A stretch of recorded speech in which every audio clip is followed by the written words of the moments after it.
I want to speak to the bill itself, but in a holistic way about the package of bills we've been talking about. I understand everybody cares about all our constituents. We want to keep them all safe. And we know our most vulnerable, we talked about some earlier bills, our schools, our kids. There's some carnage taking place there. The last thing we need, though, is to continue to take political, simplistic approaches which sound easy and good, but do nothing but create more of a false sense of security, because that's very dangerous. We actually need a holistic approach. I'm always excited when I see people come up in the stands upstairs, back of me, in front of me, to come to see the work we do here. And they're probably here today to hear us talk about how we're going to make safer communities, safer schools.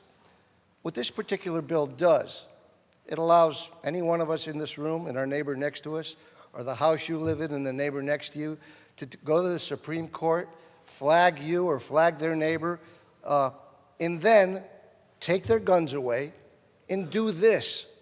Let them walk out the door without any required or mandated psychological evaluation or treatment. My colleagues, do you think if you take a gun away from a person, it changes their mindset to hurt their spouse, their neighbor, the person down the street, themselves?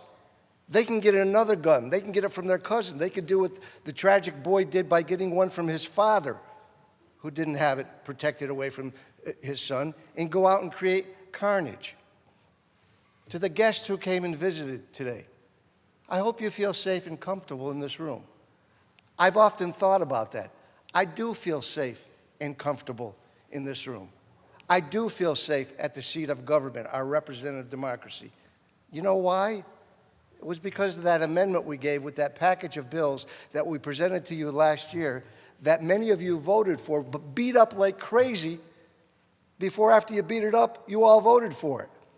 You said we were going to militarize our schools, because what we were doing, and why you should feel safe and why I feel safe, is because of the assets of security we have given ourselves at the seat of the Capitol to protect you, to protect us, to protect our staff. You may not have noticed this. You probably did some of it.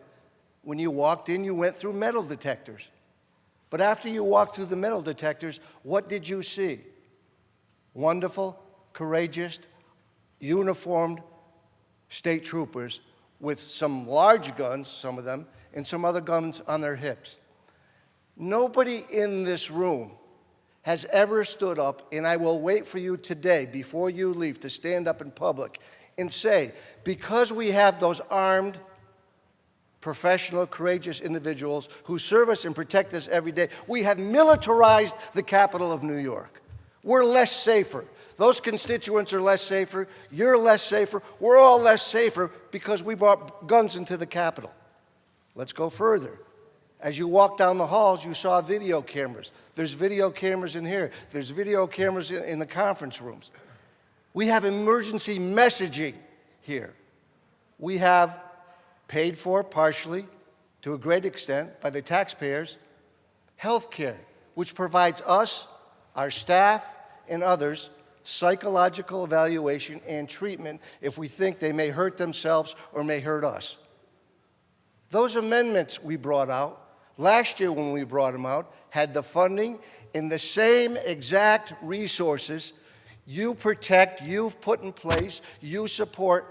Not one of you.